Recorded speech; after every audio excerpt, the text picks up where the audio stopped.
I think we're live. Calling Chris Anderson in London. This is Chris Anderson, London, calling Rick Beyer in Chicago. Here again, once again, Chris, you have found me on a Sunday afternoon. Great to see you. You as well.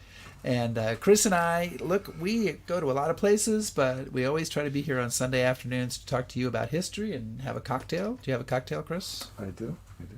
You said you had fortified tea. Yes. I'm not sure what it's fortified with, but it sounds darn good. Something lovely. Excellent. And Chris, you want to make mention of all those wonderful people who help us out. I do. I'm sorry. I should have done that sooner. But you're doing great, Chris.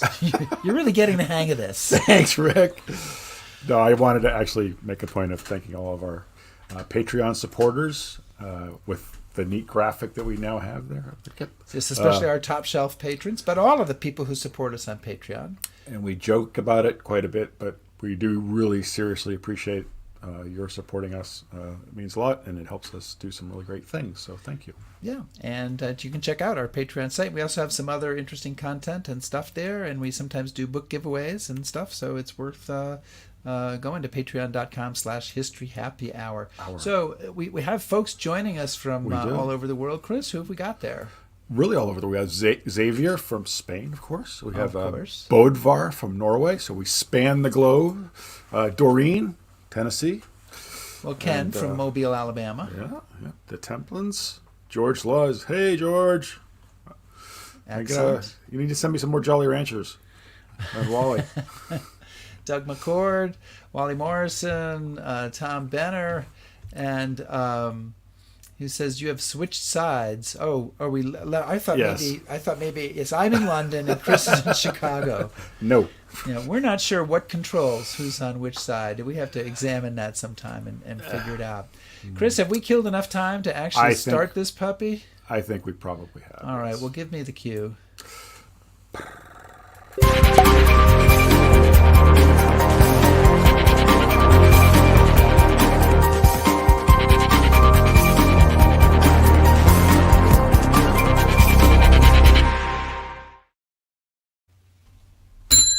The bar is open. The bar is open. So what's on tap? What's on tap? Well, over the course of the summer, some of you may remember that I was spending an awful lot of time reading about and studying about Special Operations Executive in preparation for what I hope will be a tour in the future. And one of the things that really struck me when I was doing my research was that there was a man named Thomas Kendrick, who would appear in almost every search, every mention, every mission, every agent. And sometimes it was, but they're all like these little brief appearances. And I was really curious about who this Thomas Kendrick was because I'd never really heard of him or knew very much about him. And fortunately, before it took me forever to figure that out, our good friend and History Happy Hour alumni, Helen Fry, Dr. Helen Fry, had come out with her new book, Spymaster, which is a biography of, I'd like to call him the Where's Waldo of the espionage war during World War II. So we're going to talk to Helen about Thomas Kendrick. So Helen, thanks for joining us. Oh, it's great to be back. Thanks for having me. You're like a veteran now, so we like that. Right. We've discussed this with some other guests. When you get to 5 appearances, you may get a jacket from us, but write faster. It depends on how world famous we are at that point. Better than the T-shirt, then. Than the exactly. It might be a very thin jacket. It may look like a T-shirt, but we'll call it a jacket. But so you're working your way there. Yes. So Helen, we're going to get down into the details of this, but just to kind of set the scene, who's Thomas Kendrick? Well, Thomas Kendrick's a guy who spent nearly 40 years in the shadows of British intelligence, and there are links to American intelligence as well, as we'll probably discuss a bit later. But he lived in that kind of shadowy world, in the world of the Secret Intelligence Service, otherwise known as MI6. And until just over a decade ago, MI6 didn't officially exist, although most of us suspected it did exist.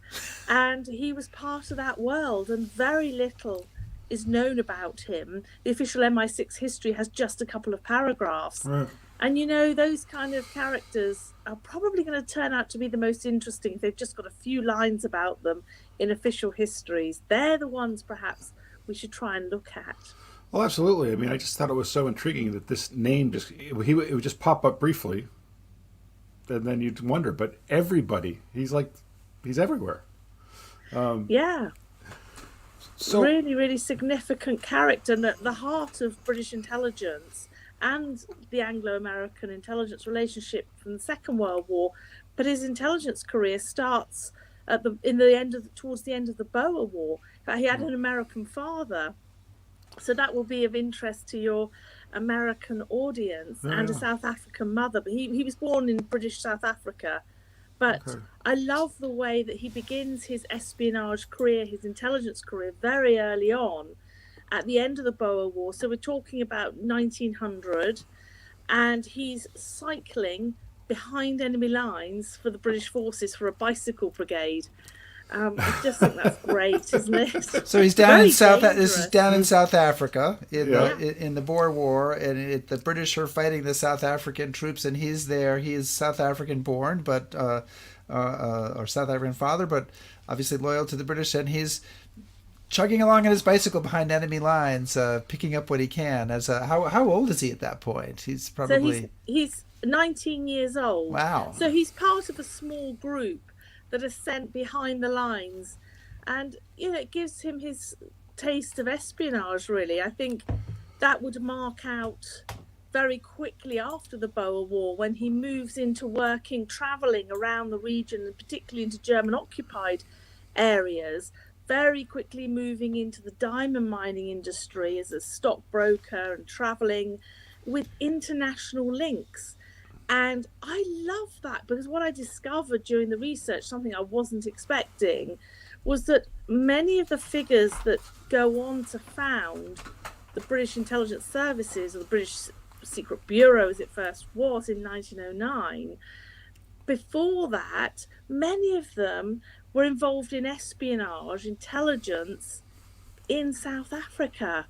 And they were moving in and out of the diamond mining industry or working undercover, and with those international connections. And you mentioned, Chris, the SOE, the Special Operations Executive, which of course wouldn't be founded or established until the Second World War. Right. But one key figure you picked up on, I know when you read the book, was Vera Atkins. Yeah. And Vera Atkins, who went on to send the French agents, men and women actually, behind enemy lines in the Second World War. How many of us knew that her father and her grandfather worked for Kendrick in South Africa? Yeah. And Vera Atkins, actually, when she wanted to get her British nationality, Kendrick was one of the 3 referees that had known her since she was a small child. Well, I thought it was just... the connections. Yeah. Well, it was amazing to me because she had a reputation for being so reserved and quiet and very protective of herself and not very outgoing or boisterous. And then you read in your book that she's known Kendrick for all these years and they're close family friends. And yeah, I wanted to ask you, what do you think it was about kind of that environment of South Africa that produced all of these people that later went into espionage? I mean, because there's so many connections that you make. Yeah, the figures you've got, just to name one, because the people are probably thinking, well, which figures? Who? Yeah.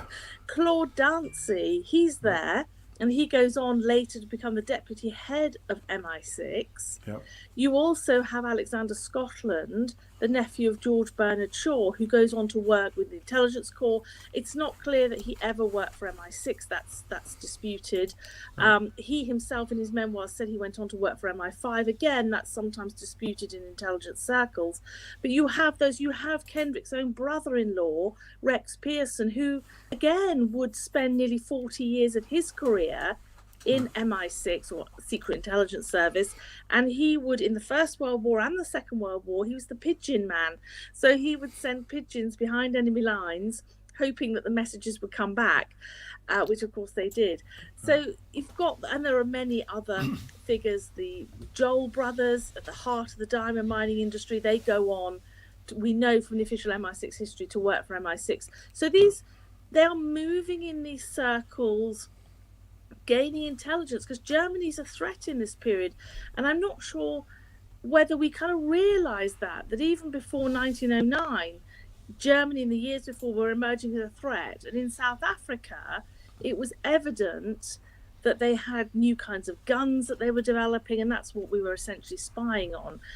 I mean, it was nothing like the technology that it would become in the Second World War. You think of Germany as this technological giant developing it in the Second World War, but it was already a threat prior to the First World War.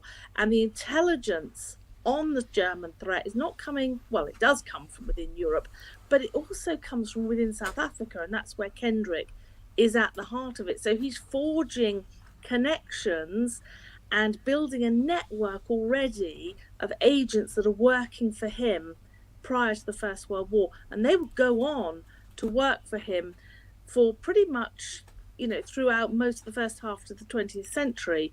Vera Atkins' family would move back to Romania, and they would be spying along the Danube, for example, after the Treaty of Versailles in 1919. So I love that. It's just so fascinating, these new connections.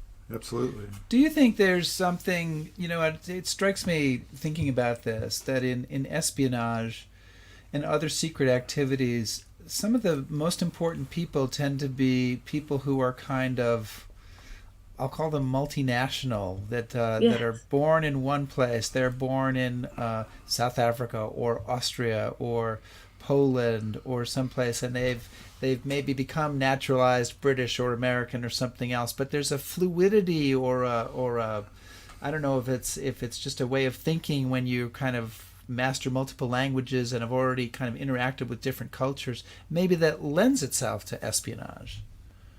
Well, maybe it does. I mean, that's not something I've studied in detail, except, of course, one of the threads that comes through most books about spies, intelligence, or whatever secret world is that the need for linguists. And someone like Kendrick, who already had international connections, and it would be worth saying at this point, we've mentioned that his father was American. He emigrated to South Africa, to Cape Town, and he purchased the Hotel Metropole in the 1890s for £16,000. So what would that be in dollars? What, something like $25,000 back then? So it was known as the smartest. It was the top hotel in Cape Town. It was the Ritz of South Africa. And so Kendrick was used to moving in high society circles. So his parents, I haven't been able to look much at them. They're kind of very much in the background and very little about them. But you do wonder again, what are they doing? I don't know if they were involved in any kind of intelligence work, but Kendrick is, as a young man, is moving with ease in those circles, and that becomes crucial for his own career in the 1920s and 30s. He's incredibly relaxed, really comfortable in the circles, and he's very charismatic. He loves people. He's absolutely perfect for human espionage. He's got a good sense of humor, but you never ever knew, and this is what the grandchildren said to me, none of us in the family ever knew his political views. They just didn't really know what he thought about anything. He was very friendly and so interested in people. He loved cricket and rugby, and I suppose that masks anyone thinking about what's his view on things in actual fact. Well, I loved it in your book, though, when you say that the kids found one of his old suitcases upstairs after he'd and they had some really fun toys to play with when they were going through the they had a spy camera, a Minox spy camera, right, and a few escape gadgets and that kind of thing in his suitcase. How cool is that? And there are a whole lot of papers as well after he died, which the family were bound, of course, to, I don't know if they got a knock on the door to say, if you've got any papers, but they knew that they had to destroy them, which of course is not quite the thing a historian wants to hear. No. So Helen, I mean, we want to get into the meat of the Second World War, but just to kind of bring us up to speed, he's starts out in intelligence work during the Boer War. What does he do into the Great War, and how does that lead into him getting to Vienna So in the Great War, in the first part of the Great War, he's actually processing German prisoners of war. The armistice comes in South Africa in July 1915. And after that, he's involved in counter-espionage work, really. And as a sort of administrative governor, sifting the civilians and the forces to see, if there are any German spies amongst them. So really security measures. But then he transfers to France, where his brother-in-law Rex Pearson is, sending pigeons behind enemy lines. Kendrick is involved in counter-espionage again, running agents behind enemy lines into Belgium, and then processing prisoners of war, around at least 5,000 of them, around Arras at the end of the war. And then he's posted to Cologne in Germany. And from there, of course, you've got the Bolshevik threat across Europe after the Russian Revolution in 1917.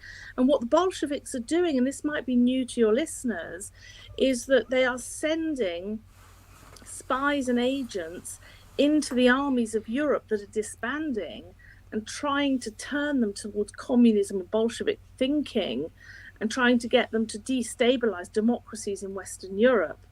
So, I mean, absolutely fascinating. So that's what Kendrick's doing. He's spying on that, essentially. And then in 1925, he's posted to Vienna. And Vienna is described in the MI6 official history as, in this period, 1920s and 30s, the most important station for MI6 in that period. It's the period, this is crucial. It's at the crossing between East and West.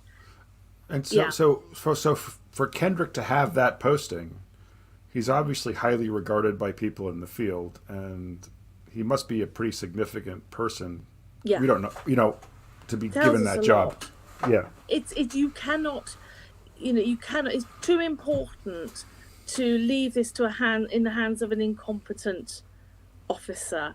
And in fact, there is an incompetent officer. He overtakes. So Forbes Dennis, who we know worked out of Vienna and then later at Kitzbühel and was involved. His wife was involved with Fleming and stuff. He left in 1924, and the unnamed officer that took over him was so incompetent and had sort of all kinds of issues, not least he had to keep going to a particular clinic for particular diseases. Illness, yes. So completely, we'll say no more. So Kendrick is sent, they absolutely have to get this right because Russia is the threat in this period. But not only that, as I uncovered in the files, and they're deeply embedded, it took me years to find this stuff, in Czechoslovakia and Yugoslavia, there's a development of chemical weapons. Right. Fascinating stuff, that he's monitoring.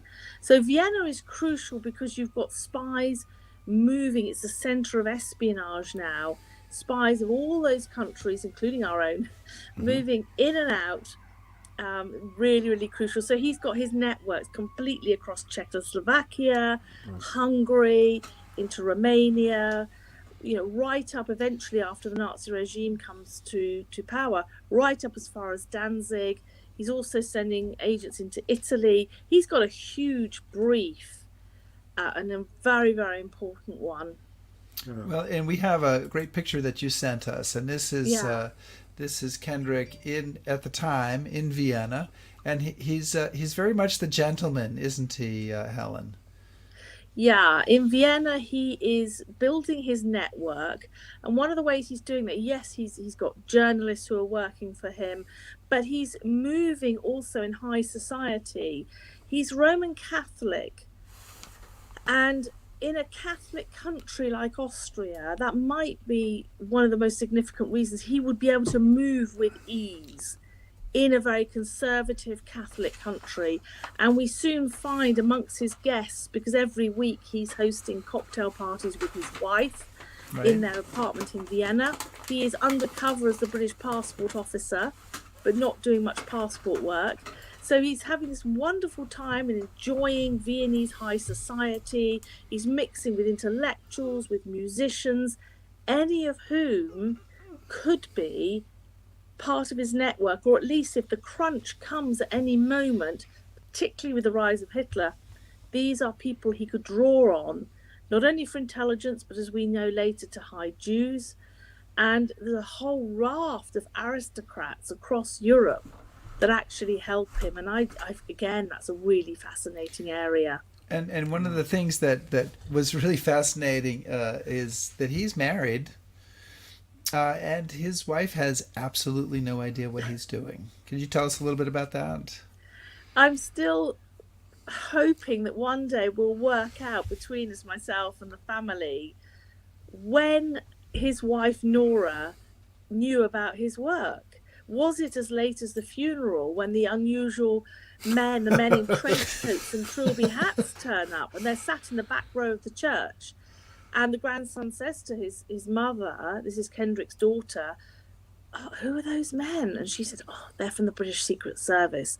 I mean, it's like something out of a John le Carré novel. John le Carré hasn't invented this. This is the world that Kendrick inhabited. And you just wonder, at what point did Nora, the daughter, well, certainly by the funeral, knew. But as far as Nora was concerned, who was a perfect hostess at these cocktail parties, and high society companions when they went to the State Opera, again, every week they went to the Vienna New Year concert. I don't think I can ever watch the New Year concert in Vienna, which is on the television every year now, without thinking of Kendrick. He was always there with his wife. Now, he would go to the British Passport Office. She probably thought that's what he's doing, passport work. But of course he wasn't. Well, but and then, in the Second World War, he's back in uniform. He was in uniform in the First World War, and they were married. So, if he hasn't told her, does she have any idea? At what point does she find out? And was she German? Was she German? Yeah. At least partly German, or all German? I don't remember. Yes, she was. Yeah. She was. Yeah, he met her in South Africa in the German-occupied region. He worked for her father. Her father was a German businessman. Now, some of my South African friends say she was Norma Wrecke, W-E-C-K-E, and they said that's actually a Jewish surname. Now, I'm not 100% sure that it's totally a Jewish surname, so we're not sure if she has Jewish roots. But she's certainly German. And Kendrick's brother-in-law, Rex, marries Nora's sister. So two sisters marry the two friends. Okay. It's wonderful, really. So she was German. So Helen, Kendrick is in Vienna. He's doing this important work against the communists. And he's there as Austria and the rest of Europe kind of descends into madness. And the threat is no longer the communists, it's the fascists and then the Nazis. And he has his intelligence work, but then you alluded to this, but he works in the passport office, and he gets involved in a lot of other important work, and you call him, and I think rightly, the Oskar Schindler of Vienna. So what's that all about? What is he doing? What's happening? How does that become part of his portfolio? Well, we know that he had a lot of Jewish friends that he'd built up in the area. And, of course, all the intelligence during the 30s was pointing to the fact that Hitler really was a threat to Austria. The question was not if, but when. And it was thought that Hitler might invade in 1934 when it was very politically turbulent, but he didn't. It was March 1938. And in the beginning of that year, his secretaries suggested that they had one last party. They knew it was coming. By February, they absolutely knew it was a matter of just a couple of weeks. And, of course, they also knew that the Jewish community would be immediately at threat.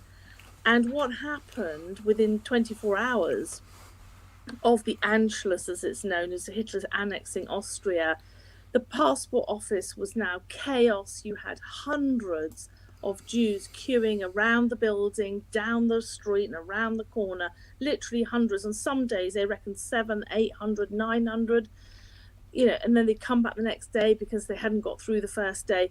And so he's thrown into this human crisis, catastrophe, and he embarks on a humanitarian mission to save as many Jews as he can.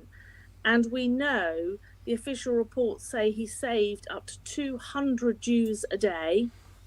amazing legacy, working 12 to 15 hours, issuing passports and visas, but it wasn't that straightforward. And what he found he had to do, because the British government was tightening up very quickly, he started to forge documents, marriage certificates, forge fake baptisms. He was working with the church next door, and all this kind of thing, anything to get Jews out. And some of them were sent to Namibia, Kenya, that we've just found out. I mean, it's extraordinary legacy. And I think the most important thing here is he wasn't just doing his job. Right. So I wanted to get it. He does this largely on his own initiative. I mean, he's not told by anybody in the British government, go save these people. He does it himself. Yeah, and he's actually smuggling Jews out at one point through Yugoslavia on false documents and on temporary visas. He was no longer allowed. From May 1938, the British government said, no more temporary visas for 1 month. 1 month sort of holiday visas or whatever. They were banned because they knew that was a way of getting Jews in. He ignored it. And he was bringing Jews out through Yugoslavia. The Foreign Office absolutely slapped his wrists. He got a real, it was a risk. But then there's another incident you probably remember in the book when he stands up to the stormtroopers. Oh, yeah, that's a wonderful story. He comes out one day, he looks out of the window and he sees a group of Jews scrubbing the street with the bucket of acid solution, stormtroopers and brown shirts jeering at them. There's a pregnant woman there. There's a surgeon, and he kind of makes a comment or thinks, that surgeon, how many lives has that surgeon saved? He storms out down the steps and he kicks over the bucket and he looks straight at those stormtroopers and he says, not on my patch. Well, they could have arrested him. Yeah. And he had no diplomatic immunity. Passport control officers at that point had no diplomatic immunity. And, you just think he's at his heart, there's a moral compass. Yeah. Here is a spymaster who would have killed for his country to protect secrets. We know that in the Second World War. But here he is with a really strong moral compass and didn't have to do it. He could have taken a different path, and he was not just doing his job. That's really, really important. And I'd like to see him recognised at Yad Vashem in Jerusalem. Well, I was going to ask you that later. Yeah. How many? Do you have any? Does anybody have any idea how many people he saved? No. The best estimates, the newspapers that covered some of this story place it at over 10,000. But it's really, really hard to say because, if he didn't record the fake documents because obviously he's not allowed to be doing this kind of stuff. And one person I will mention because it might relate to our audience, he helped Lord George Weidenfeld, who went on to found Weidenfeld and Nicholson Publishing House. And I interviewed George. He said, and there's stuff in his own autobiography, he was 19 years old and he came before Kendrick with his mother with these papers, and Kendrick read them and said, I'm really sorry you don't qualify. You don't qualify for emigration. His mother burst into tears. I mean, do you see there's chaos outside, the doors outside? And Kendrick snatches the papers back, stamps them and says to George, just get out of the country. And George said to me, he's passed away in the last couple of years, but he said to me when I interviewed him, what happened to the man who saved my life? And that man had gone on to create this incredible, well-known household publishing house. And for 70 years, he never knew until we had that conversation what happened to the man who saved his life. I found that a really kind of tingly moment. Yeah, absolutely. Yeah, I suppose, I imagine he never said why he did this. And I mean, we can imagine the reasons of conscience why, but there's, the stories that the history books often tell is of all these people denied visas, that there were plenty of passport officers for the United States and probably other ones for Britain and ones for other countries who were saying, no, the rules don't allow this, you can't come in, and not saving people. So it's very remarkable that he totally took it upon himself, after having been in government service at this point for 20 years almost, took it upon himself to simply, or I guess almost 30, to say no. I'm going to make this decision and do it differently. No clues about the thought process or his interior thinking.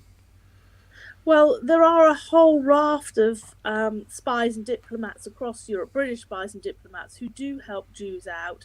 They are part of his network. They're working undercover for MI6, but they are pretty much isolated on their own. So they're working on their own initiative. Frank Foley in Berlin, there was Arthur Dowden, there were a number of them, Smallbones. So I think, that needs to...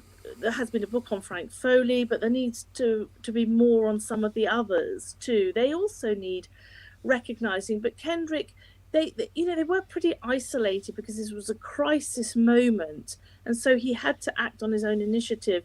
And one of the stories that came out during my research, and I have to say this has taken nearly 20 years, over 20 years to write this biography, because he's been in the shadows. It's that he left very little paper trail. Well, virtually none, actually.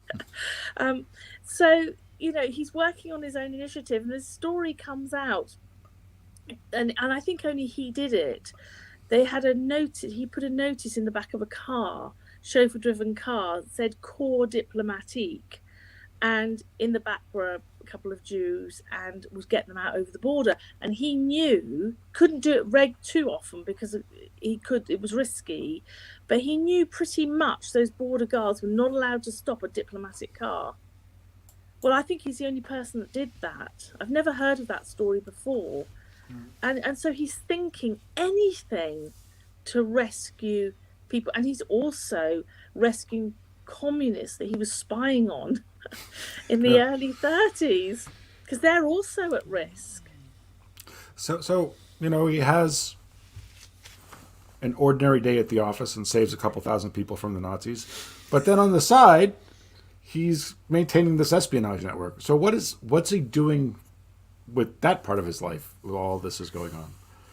Well, the files are quite slim on the 1930s generally. Not much has been released, but we do know that he's running his spy networks, particularly into Czechoslovakia. That's really important. I'd like eventually to do a bit more work on this, because he has links, agents working out of Brno and right across Czechoslovakia. In my book, you'll remember there's a photograph of a passport of Willy Bondy, was one of his agents. In the 30s, he, from the stamps with passport still survives with the family, he only goes into Austria twice in the 1930s. But in 1938, between June and August, he's going in every few days, just for a day, and he's passing intelligence to Kendrick. Kendrick got his whole family out. He decided not to go with them. He would stay behind and continue to pass intelligence to the British, but he ultimately died in Auschwitz in 1941 for helping the British. An incredibly brave man. Yeah. And there are stories like that, but we don't really know the identities of the network. That's protected, I guess, forever, pretty much. So, but it all kind of comes a cropper for him in Vienna. So how does his time in Vienna come to an end? Because there's a bit of a sensation with this, right? Well, two very dramatic chapters where he's betrayed by a double agent. And that's what it took. I mean, they're one of those dastardly double agents, and not one of ours, not one of our British agents. It does make a change, doesn't it? Wasn't Kim Philby. Although he crosses paths with Kim Philby, and you have to read that in the book. The audience, they'll have to read about that in the book. What's going on in Vienna in 33, 34 with Kendrick and Kim Philby. But yeah, it becomes really serious. And the Germans know... there's a price on his head. The Germans know there is a top spymaster in Vienna. They just can't work out who it is. And at the end of the day, he's dubbed the elusive Englishman. But double agent betrays him, and he is arrested. Kendrick's manager at the office is arrested first on the Friday. This is in August 1938, and the alarm bells are ringing. Kendrick and his wife leave early, a day or so later, and they're just about to cross the border at Freilassing. And of course, the Gestapo turned up at the apartment in Vienna. They're not there, and all alert. He is arrested near the border, doesn't quite make it out. So dramatically, he is sent back on his own with the Gestapo. 4 days of Soviet-style interrogation, pretty horrendous. I mean, there are photographs of him when he's expelled and he's back on British soil. This photograph, I love this photograph, this sort of action photograph. But there's another one with his face full on, where you can really see the strain of the interrogations that he's had. I mean, we're talking about 8 hours in a row, non-stop, at night, bright lights, very little food. You get the picture, pretty horrendous for him. But for the Secret Intelligence Service is panic because, they don't know while he's arrested, number one, where he is, although that's soon established, but has he given the network away?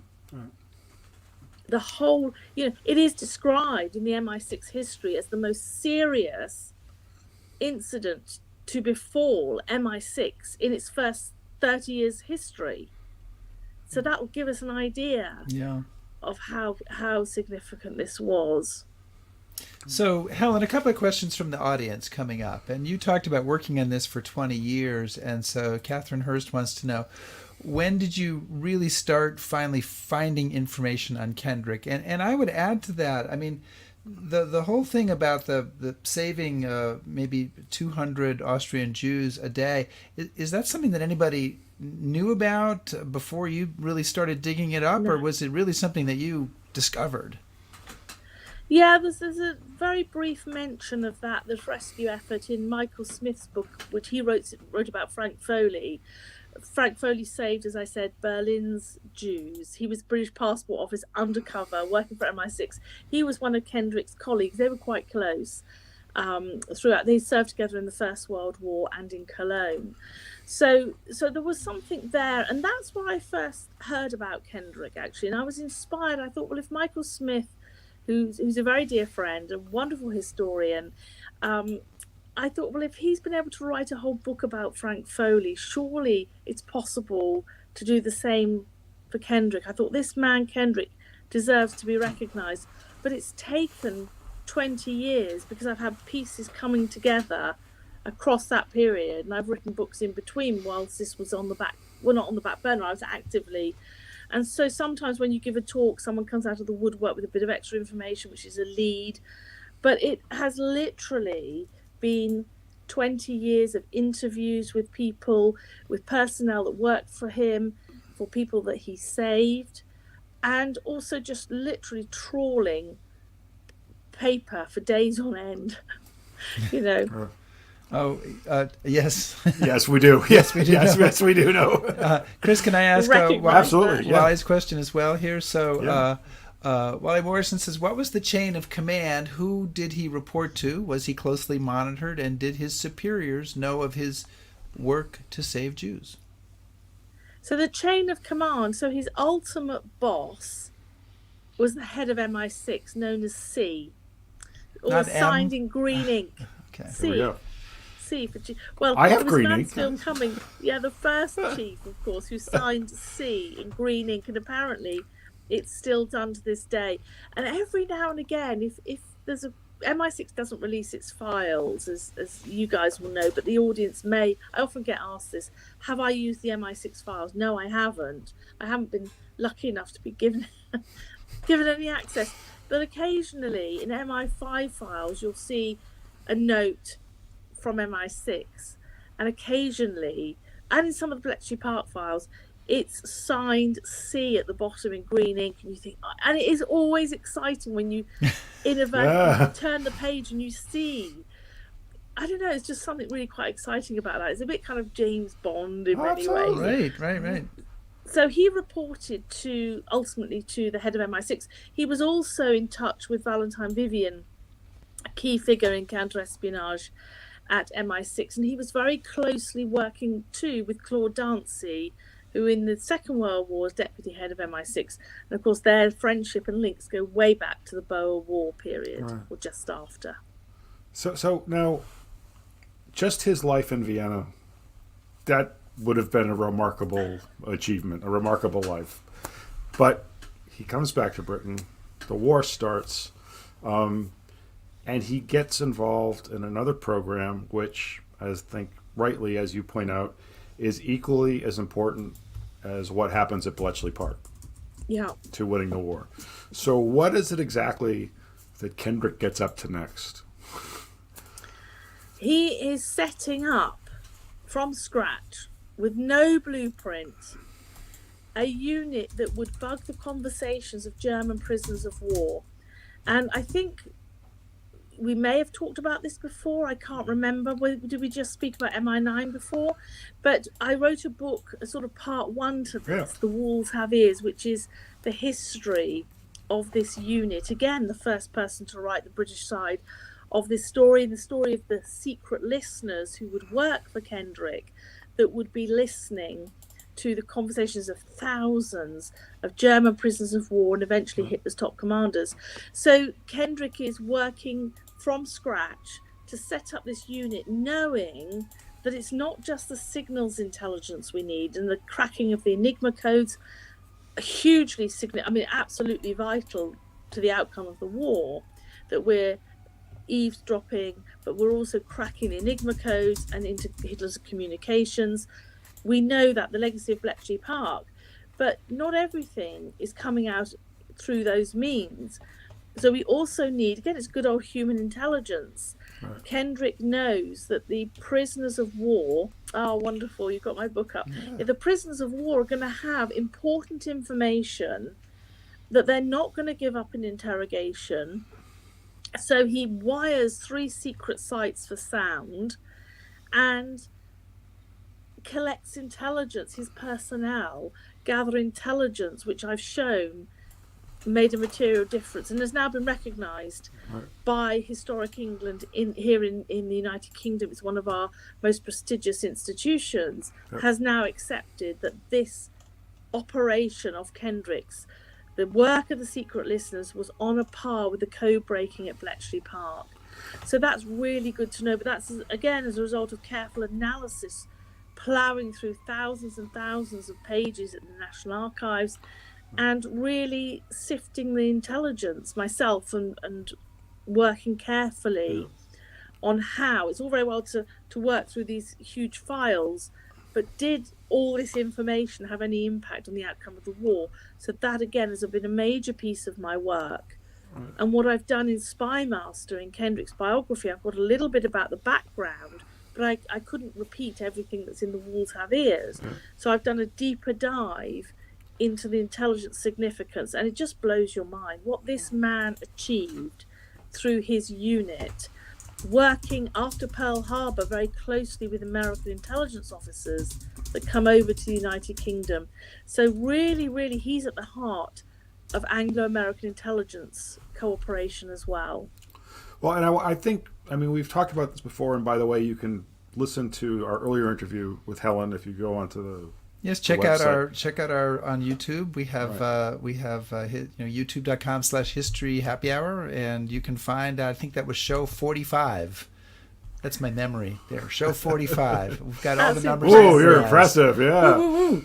Well, I think. Just to refresh everybody's memory, though, and I think when most people think of interrogation and human intelligence, they picture, Germans and light bulbs shined in eyes and all that kind of thing. Kendrick approaches his interrogation in a really unusual way. What is it that he does to get such valuable information before we get into the results of it? Yeah, so if you think about it, it's all about the psychology. Kendrick had spent a lifetime really understanding German culture, and the intelligence services believed it was possible to understand a culture, that there is a particular psyche of our cultures, that we think differently, and that there was a particular German psyche, as there would be, probably if anyone's looking at a British eccentric psyche, I don't know. But it was really understanding those prisoners of war. So no roughing up an interrogation against the Geneva Convention, nothing reliable.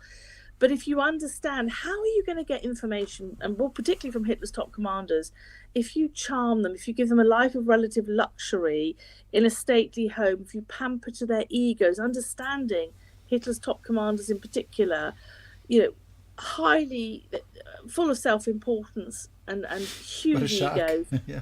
Pamper to that, and then all you need to do is put microphones everywhere, plant pots, billiards table. Yes. Right. A tree outside. Luke Skywalker behind you or whatever. Yeah, you didn't. I heard what you said about my mother. That's it, yeah. The irony is this is wired back to the M room. M is the room with all the equipment, the recording equipment, and there are teams of secret listeners who are German Jewish refugees. Yeah, I thought that was and wonderful. Austrian, who have fled Nazi Germany, Austria. Well, Austria was part of Germany now, wasn't it? But so we've got Germans and Austrians, vast majority of them Jewish, working for Kendrick as secret listeners. So it's almost come like sort of full circle. Yeah. And they are recording. But then, of course, he had intelligence officers. A third of his personnel were women. They're all doing incredibly interesting jobs, as I've uncovered through my unique research. It's taken a long time, but what we've got is a really exciting understanding of what Kendricks achieved. And it's tri-services, again, very new, to have Army, Navy and Air Intelligence cooperating together. So he's not just an administrative buff. He's somebody who understands how to get the best out of his personnel and working together, how to get the best intelligence out of the prisoners. You just wonder if we hadn't had Kendrick at that time. In fact, somebody wrote a review on Amazon, I don't know who it was, who said Kendrick's legacy is immeasurable. Right. And I thought that probably sums it up in many ways. It is immeasurable. He's one of our most, if not the most important wartime commander in actual fact. And that's not my words. That's, again, another review. That was a review in a newspaper. But it's also striking, sort of what an amazing heart and mind, right? I mean, so he's an out of the box thinker. He's a person with incredible verve, and he's also got this moral compass in his heart. These are not three things that go together in too many people. And of course, he's really good at keeping a secret. Just ask Nora, right? So there's four things, and to find them all in one person, who then just says, "Well, I don't need to say much about myself, and I'm just going to keep, I'm not going to write my memoirs, and I'm not going to publicize my role, and I'm just going to keep it all quiet." That's pretty amazing. Well, he knew he had to keep it secret. I mean, he was there from the beginning of the Foundation of Intelligence Services, and just knew that he took a lifetime of secrets to the grave that are incredibly difficult to uncover. I mean, I probably haven't uncovered more than half of them, if that. And a couple of chapters on Rudolf Hess, he's Hess's minder at one point. You think this is just incredible. This man, he's there with Frank Foley and a mysterious Mr. Barnes. He's working with Fleming. There's a picture outside Latimer House of the Naval Intelligence Team, and Ian Fleming is in there, as is another character. And I'll leave your audience to have a look at see who else is it. Oh my gosh, what's he doing in that photograph? But yeah, fascinating, highly top secret history. It reminds me of an anecdote of one of the intelligence officers when he first started, because Kendrick had his headquarters at Latimer House. He started at Latimer House. Deverson came before him, and Kendrick slid a pistol across the desk and said to him, "If you ever betray what happens here, you do the decent thing, and if you don't, I will." And you think, oh my gosh, he would have killed to protect the secrets of the intelligence operations he's involved in. And yet he's a man who has these charming lunches in the middle of the wartime with cocktails, but that's intelligence was done over cocktails and that charm, people loved him, and he got the best. He understood how to get men and women working together, but also how to get intelligence from those prisoners without touching them. So Helen, I mean, one of the I just want to mention really quickly to Catherine Hurst. She'd asked, "Do you know?" Here we go. Show this. Whether any of the listeners to the German officers had earlier been helped to escape by Kendrick, and you do make a connection. Yeah. Yes, there were. Yeah. There were Austrian Jews who were helped out, who became secret listeners. Yes, we know that. Oh, sorry. Wow. And one other question I wanted to ask you: there are a lot of amazing accomplishments that he achieves with this unit and the intelligence that's gathered. So we don't have time to talk about all of them, or even you half only of have them. 2 books that you have to buy and read. So No, there are more than that. Get on it. But just talk about one of the achievements of this intelligence gathering. One thing that they discovered or revealed that really kind of altered the course of events. Well, I suppose it has to be the big one that the audience will relate to quickest and easiest, and that are the V weapons. And I do a deeper dive into that in my Spymaster book. We cannot underestimate just how close we came to potentially losing the war by losing the tech war. So I was told, and I've probably said this before, that in intelligence circles as late as February 1945, we could have lost the war. We're into Germany. The Allies are into Germany. We could have lost the war because Germany could have won the tech war if we didn't have Bletchley Park and Kendricks' 3 centres of intelligence gathering, the microphones in walls kind of thing. Yeah. So the V weapons, I trace the link between the discovery and the bug conversations from Hitler's top commanders. They are the closest to Hitler. They know the top secrets of the Nazi regime, but they spill the beans one day after the fall of Stalingrad in 1943. They're thoroughly depressed. They start leaking information to each other. We've lost the war, and General von Thoma says, no, we haven't. We've got the V weapons. We've got the secret weapon. And there is absolutely, and I've traced it uniquely, a line between those bug conversations. And I'm the first to do so. I was challenged in the early days, but I think it's now accepted, which is great after all this work. That and the bombing of Peenemünde in August 1943. With the help of the RAF Medmenham interpreters, you have the RAF flying over Peenemünde in Germany, and really now realizing, this is a secret weapons stuff. And it knocks out Hitler's program for 9 months. And without it, we couldn't have landed on D-Day beaches. And I think this stuff could have been turned on the troops coming up through Italy. So that's a very brief resume and argument, but we're also discovering material on V3. Don't worry, they're bombing our V1, V2 sites, but we've got the V3 coming. Then the atomic bomb program. This stuff is so vital. And these are all things that you have made direct connections between. A program that Kendrick set up, right? And I'm the only historian who has analysed this. I came to this with no preconceived ideas. And when I did a deeper dive into the intelligence for the Spymaster book, so having done The War Without Ears, I'm not expecting to find this stuff. And what I did find is that one of the prisoners in July 1943 said there is a plan, Hitler has a plan to invade Britain in September 43 with the help of the V weapons. That's how close it was. And I'm shocked to be reading this stuff. That doesn't mean Hitler could have succeeded, but he was really close to making that stuff operational.